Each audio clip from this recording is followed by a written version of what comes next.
Alright, what's up mga master? Welcome back again sa ating channel, Master Jelon. So, napanood nyo yung ating intro mga master, no?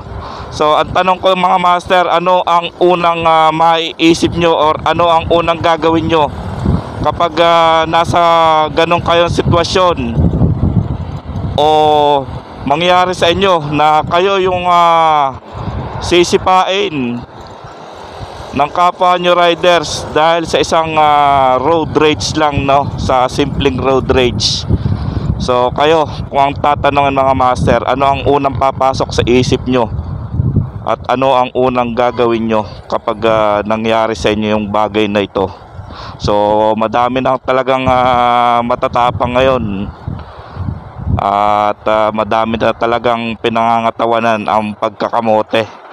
Ang video natin ngayon ay tungkol sa isang insidente na nangyari sa akin, no? So, kwentuhan ko lang kayo mga master.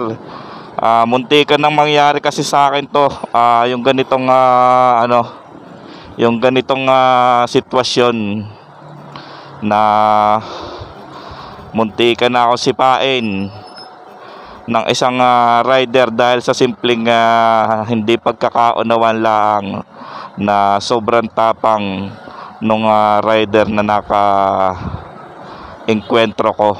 So maliit na bagay lang naman yun, no? So ikikwento ko mamaya. Pero bago lahat, yun, ang unang naisip ko sa sitwasyon na to ay wait lang, matraffic.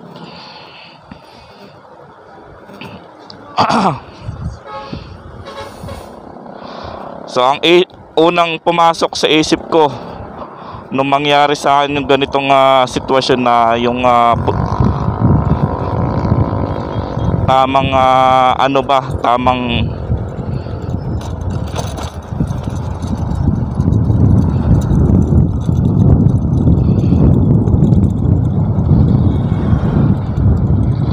na kung sakaling sipain ako ng kapwa rider ko, ay naisip ko talaga yung aking pamilya, no, na baka kung anong masamang mangyari sa akin, worst ay baka ikamatay natin kapag ganun yung gagawin sa atin ng kapwa riders natin.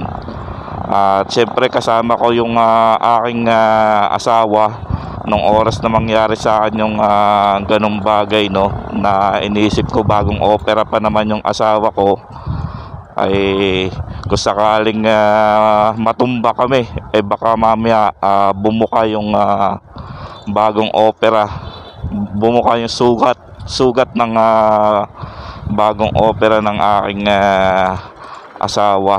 Kasi yun nga, sakay din natin yun at angkas din natin yung asawa natin yung time na mangyari sa akin yung ganong enkwentro. So pero syempre unang pumasok din talaga sa isip ko ay umiwas na lang kahit sobrang delikado.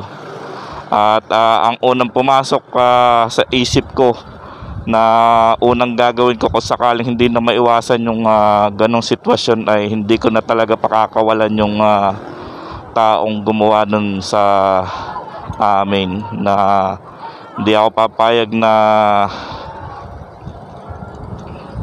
basta-basta na lang ganon. Pero syempre inantabayanan ko talaga, naging alista ako nung time na yon na hanggat maaari ay ma-avoid ko or maiwasan ko yung ganong sitwasyon.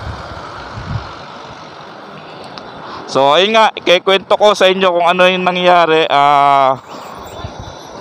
Kagagaling lang namin sa trabaho ng time na yon, no? At parang ganito, uwian. Ayan, time na to kasama ko rin yung asawa ko. At may hindi inaasahang pangyayari, yung kasabay naming riders ay sobrang may pagkakamote na may time na nakasabay ko siya sa banda rito. Yung time na yon na ganitong uwian din yon, pero katanghali ang tapat, alas 12,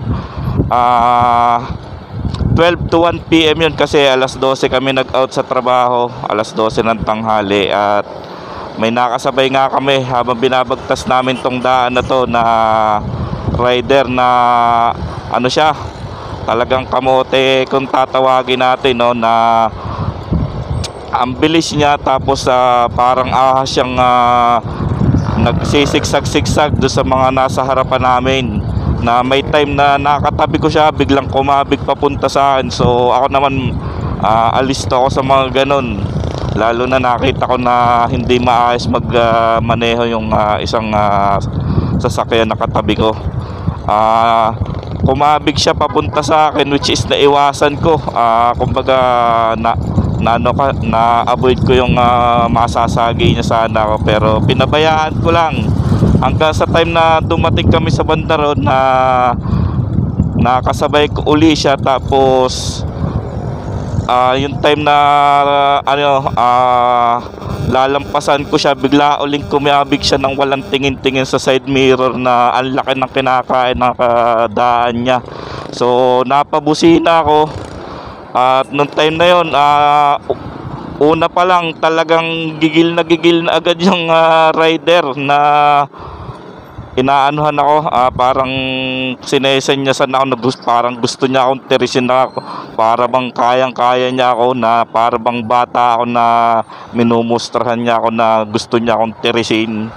Tapos pinapatigil niya ako at sabi niya sa akin, tumabi daw ako kung suntukan daw kami.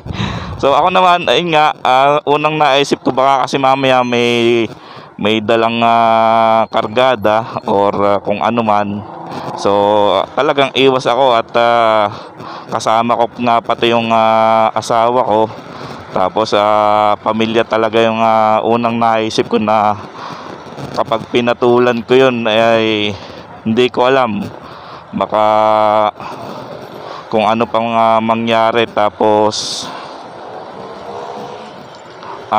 time na yun may napansin akong lumapit din na isang nakamotor, na nilapitan siya na parang kasama niya, na habang umaandar siya parang tinatanong siya kung anong nangyari. At ayun, kaya isa pang dahilan kaya umiwas na ako, kasi may kasama. Kumbaga inassume ko na kasama niya yung rider na lumapit sa kanya. Tapos gustong gusto niya akong inaambahan niya ako, nasisipain niya yung motor ko, na ako naman ay talagang antabay na, naka-alerto na ako, na kung sakaling lalapit talaga siya ay para makaiwas ako. Pero kung yung amba niya, nasisipaan niya ako at umigas yung paa niya na hindi ako tinamaan, ay ibang usapan na yun. Pero kumbaga yung gesture ng katawan niya, talagang gigil na gigil siya, na yun nga, parang umaamba siya, nasisipaan niya yung motor ko. Tapos yung kamay niya parang gusto niya akong lamukusin, na kala mo ba kayang-kaya niya ako. Kung sa totoo lang, siguro kung hindi ko kasama yung asawa ko, malamang hindi ko alam na baka napatulan ko na yon. So ayun, ano nga ba ang natutunan natin sa sa encounter na yon, no, na hindi tayo dapat basta-basta papatol or yun na mga kasabayan natin hindi natin basa ang takbo ng pag-iisip, na kung pamilyado kayo, talagang iisipin mo na kung papatulan mo ba o iiwasan mo. So marami na talaga ngayong marami na talaga ngayong mga siraulong driver at rider, no. So kung kayo ang makaka-encounter ng ganun, ano ang gagawin nyo mga master? So ingat lang, ingat.